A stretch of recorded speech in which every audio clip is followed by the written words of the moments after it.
बढ़ते हैं बड़ी खबर की ओर। मेघालय में मॉब लिंचिंग यानी भीड़ द्वारा सजा देने और कानून हाथ में लेने का एक और गंभीर मामला सामने आया है।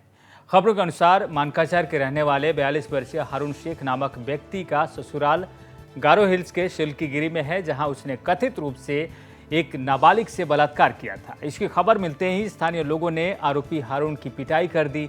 पिटाई के बाद अधमरे हालत में हारून शेख को स्थानीय स्वास्थ्य केंद्र ले जाया गया, जहां उसने दम तोड़ दिया।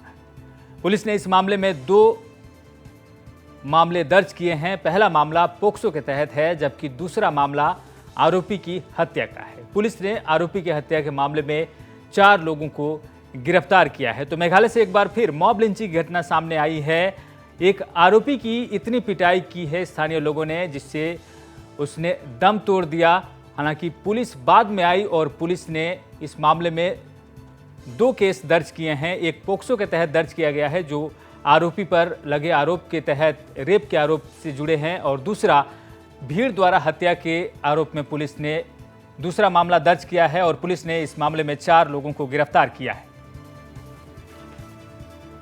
It is very unfortunate that we have heard about the rape case in Garo Hills,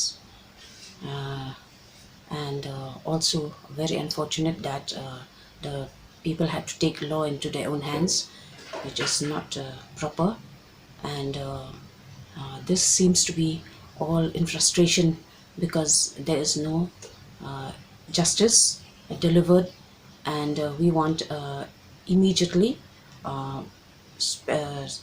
SCPCR should be appointed in Meghalaya. The case that took place in South Garo Hill is unacceptable. We as an organization stand against that such incidents should not happen. But the lynching that also took place, where the community took the law in their own hands, required justice delivery system by law enforcement. So the community should engage law enforcement in such cases to intervene rather than taking the law in their own hands. विप्लव हैं हमारे संवाददाता हमारे साथ। विप्लव, जिस तरह से मेघालय में कई बार इस तरह के मामले सामने आ रहे हैं कि भीड़ द्वारा कानून हाथ में लेने की जो खबर मेघालय से सामने आ रही है, और ये मामला पिछले कई महीनों से जारी है, लेकिन ये मामला कुछ अलग था। इसमें रेप का एक एंगल है, आरोपी रेप का आरोपी है।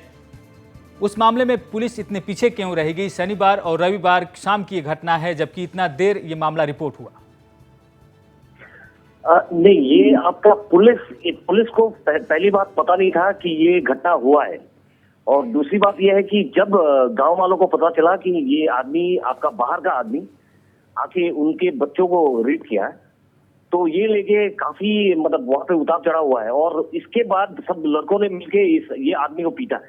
लेकिन ये केस में आपका एक चीज बहुत अच्छा हुआ है, वो ये है कि डिस्पाइट कि ये एक मॉब लिंचिंग का केस है, 4 लोग अरेस्ट हुए जो इससे पहले कभी हुए नहीं थे। आप अगर व्यवस्था की बात अगर करो कि कुछ दिन पहले एक सिमिलर इंसिडेंट आपका साउथ वेस्ट गारो में हुआ था, जहाँ पे एक टीचर ने एक लड़की का बलात्कार किया था। सेम आई थिंक वो लड़की शायद ये लड़की से भी बहुत ज्यादा छोटी थी। वहां पे अभी वही आरोपी को बेल मिल गया है, और ये जो घटना हुआ था ये आपका 60 दिन भी नहीं हुआ है, लेकिन वो आदमी को आपका बेल मिल गया, वो आरोपी को।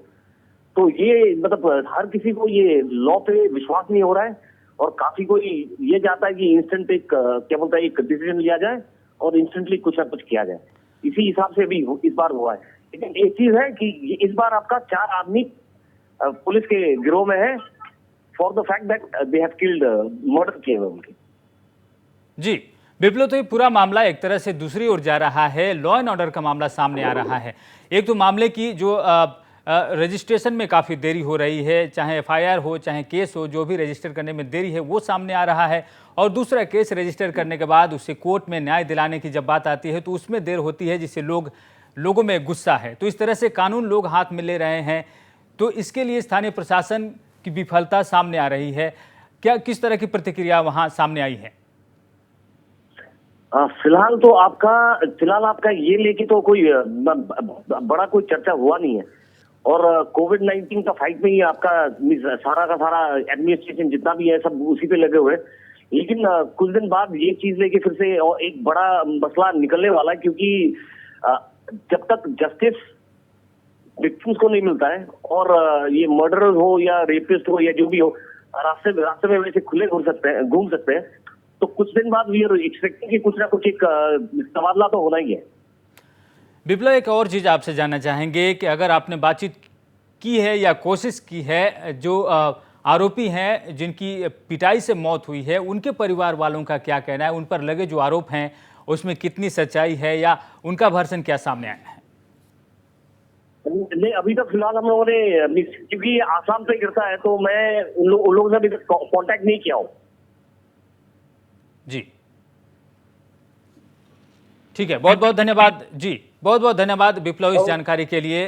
तो मेघालय में एक बार फिर भीड़ द्वारा हिंसा की खबर सामने आई है और इस बार रेप के आरोपी को लोगों ने पिटाई की, स्थानीय लोगों ने, जिससे उसकी मौत हो गई। और इस मामले में पुलिस ने 2 मामले दर्ज किए हैं। एक पोक्सो के तहत आरोपी के खिलाफ मामला दर्ज किया गया है और दूसरा मामला उन लोगों के खिलाफ दर्ज किया गया है जो भीड़ का हिस्सा थे, यानी भीड़ में शामिल थे और जिन्होंने आरोपी की पिटाई की।